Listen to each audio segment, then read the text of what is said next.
We've learned something profound about what's sometimes called the plasticity of the brain.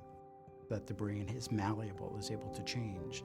We can take that up and scale that up to levels where it's actually changes in the brain circuitry, how brain regions are communicating with each other over time and as a result of environmental influences. We think of it in changes in synapses, how these neurons are actually touching each other and communicating with each other.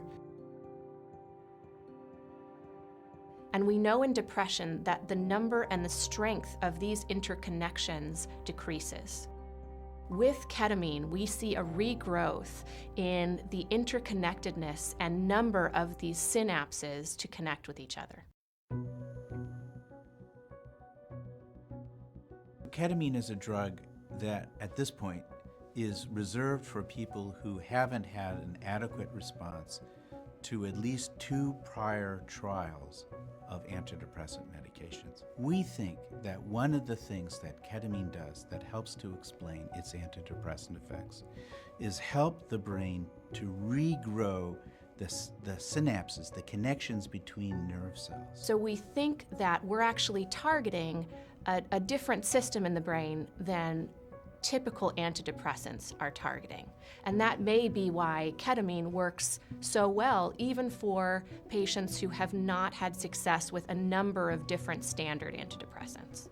There's evidence that ketamine can have very rapid onset of effects in neuroplasticity. We think that this may open a critical period where now the brain is more plastic, both at the cellular level, but possibly even at the functional level, where we can start to work to change people's reference of thinking or their ability to respond and adapt to new social or environmental stimuli.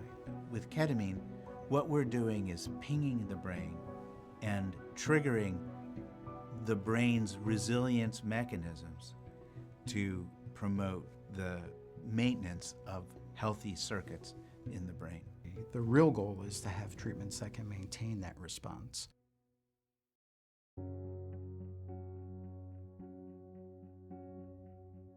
We've been very interested and very active in pursuing ways of using other ancillary therapies like cognitive behavioral therapy to actually work with the patient to not only have them feel better, but to develop new ways of adapting and having new cognitive strategies of dealing with future stressors to try to prevent relapse. Ketamine can help you with the part of depression that involves reducing the symptoms of depression, but people need psychotherapy to help make sense of what that change means for them in their lives.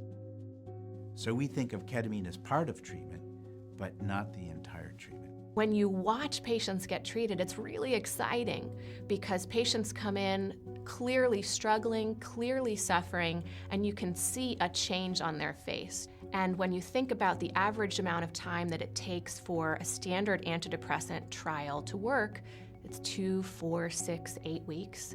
For some patients, it can be an hour with ketamine.